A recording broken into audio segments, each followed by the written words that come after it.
Section 8.4 Properties of rhombus, rectangles, and squares.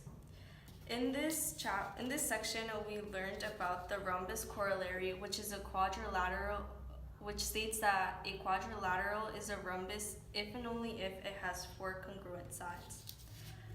Rectangle corollary, which states a quadrilateral is a rectangle if and only if it has four right angles.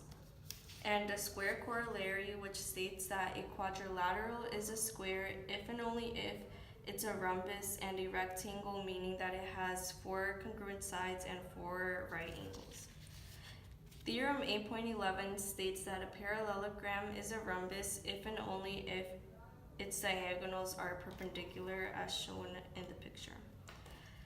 Theorem 8.12 states that a parallelogram is a rhombus if and only if each diagonal bisects a pair of the opposite angles. And finally, Theorem 8.13 states that a parallelogram is a rectangle if and only if its diagonals are congruent. Moving on to practice problems, it says, are all rhombuses similar? Are all squares similar? Explain your reasoning.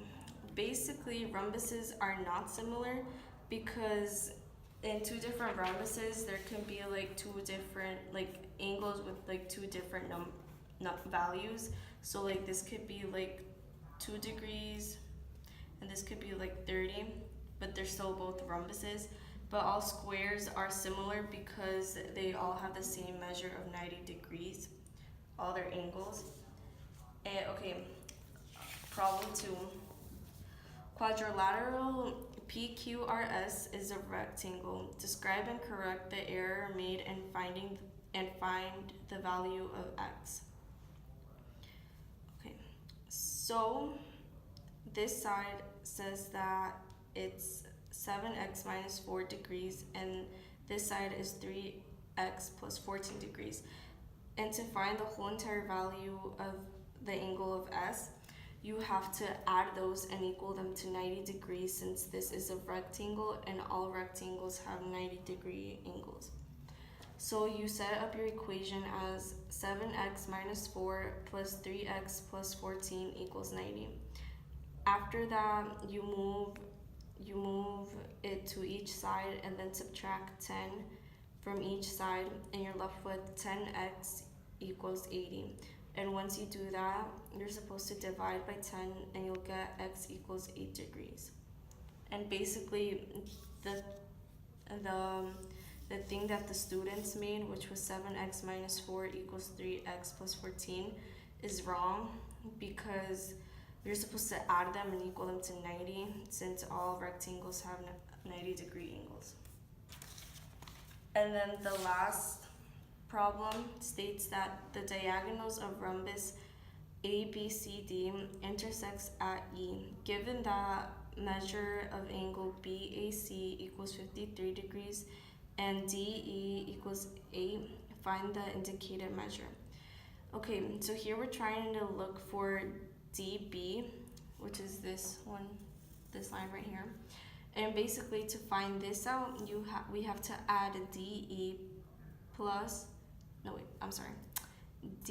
DE plus EB, and that will give us DB.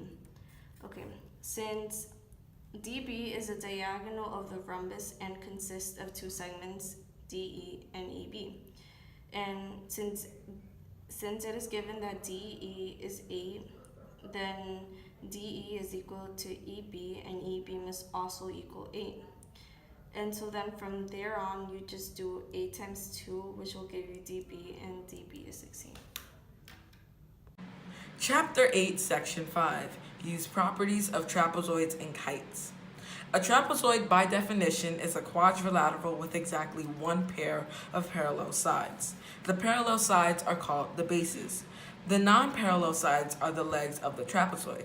A trapezoid has two pairs of base angles. So in this trapezoid drawn here, we have the parallel sides that are called the bases and the non-parallel sides that are the legs. And the pairs of the angles that are kind of connected, we have two. This is a pair of base angles, and this is a pair of base angles written here. The first theorem about a trapezoid is that if the trapezoid is isosceles, meaning that the legs, the non-parallel sides, are congruent, then each pair of base angles are congruent. So these pair of base angles are congruent, and these pair are also congruent.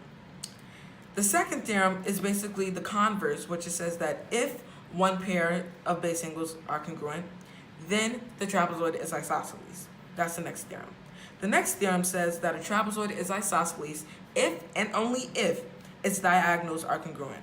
So these diagonals have to be congruent. The mid-segment of a trapezoid is the segment that connects the midpoints of its legs. So basically, those points that it connects, it bisects those legs into two even parts. And the theorem for the mid-segment is that it's parallel to the bases, so it's parallel to these already parallel sides. And the length is 1/2 the sum of the length of the bases. So basically, the mid-segment's length is 1/2 times the sum of the two bases. A kite. A kite is a quadrilateral that has two pairs of consecutive congruent sides, but opposite sides are not congruent. So here this is where it differs from a parallelogram. Consecutive sides are congruent, however opposite sides aren't. So that's what differs a kite from a parallelogram. The two theorems about a kite is that a kite's diagonals are perpendicular, so they intersect at a right angle, 90 degrees, and if a quadrilateral is a kite, then exactly one pair of opposite angles are congruent. So you can have a kite where these two angles are congruent, or you have a kite where these two angles are congruent. It's one or the other. Let's move on to some practice problems. Number 1, determine whether ABCD is a trapezoid. And here we have ABCD with a written ordered pair of points, and I've taken the liberty of drawing ABCD. Now, if you take a look at it, it doesn't look like a trapezoid, but we have to prove it mathematically. And to do that, we have to find the slope. So to find the slope of AB, the change in y over the change in x, 3 minus 0, that's 3. 2 minus -5, 2 plus 5, that's 7. So AB is 3/7. Let's try BC. 1 minus 3, -2. 3 minus 2, 1. So -2. Let's try CD. -2 minus 1, -3. -2 minus 3, -5, which is 3/5. And as you can see, the three segments are not parallel at all. And let's try the fourth one, AD. So -2 minus 0, that's -2. -2 minus -5, that's 3.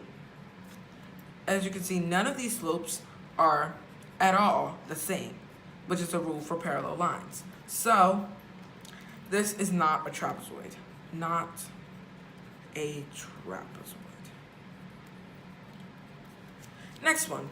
Determine whether the quadrilateral is a trapezoid and explain. So here we have a quadrilateral EFGH. And here we have two lines that are perpendicular, meaning they meet at right angles, to line EH. So EF and GH are perpendicular to EH together.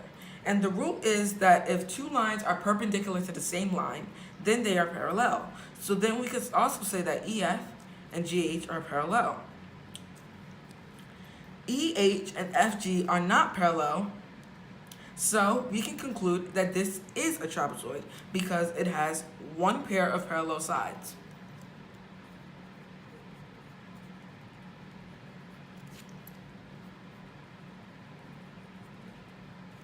All right. Find the mid-segment of the trapezoid. So here we have a trapezoid with a mid-segment, and we have to find this value. And we know that the bases are 57 and 76 respectively. So the formula is 1/2 multiplied by the sum of the first base plus the second base. So this is 57, this is 76. So 57 plus 76, I'm just gonna add them up, 133. And half of 133 is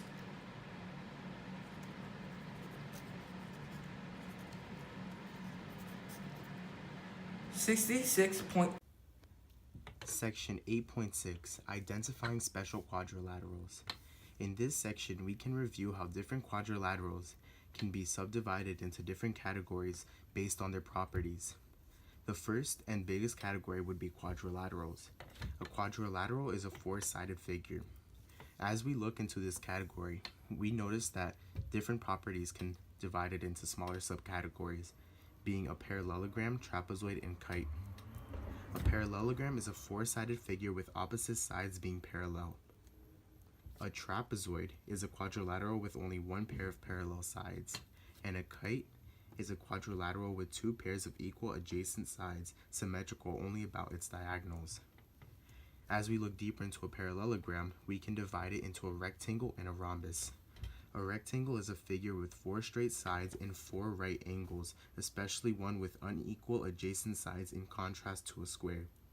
A rhombus is a parallelogram with opposite equal acute angles, opposite obtuse angles, and four equal sides. As we dig deeper into trapezoids, we can get isosceles trapezoids. An isosceles trapezoid is a convex quadrilateral with congruent diagonals and exactly one pair of congruent sides. As we dig deeper into rectangles and rhombuses, we can get a square. A square is a figure with four equal straight sides and four right angles. For the first problem, it asks us to draw a quadrilateral with congruent diagonals and exactly one pair of congruent sides. What is the most specific name for this quadrilateral? So when looking at this problem, we need to find a quadrilateral or a four-sided shape with congruent diagonals and one pair of congruent sides.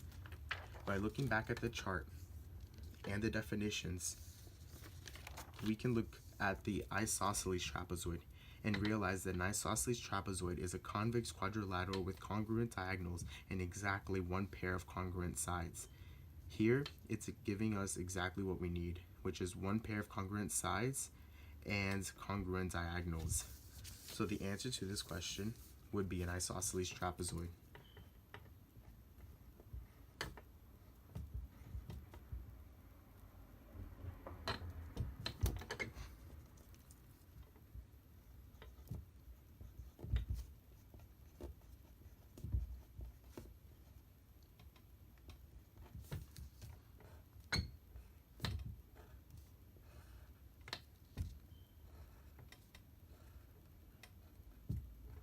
Diagonals would be congruent and the sides would be congruent.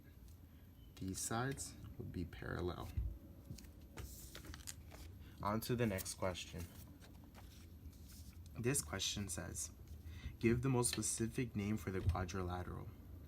In this quadrilateral ZWXY, we notice that there's two pair of congruent sides, which would be ZW, WX would be congruent, and ZY and XY would be congruent.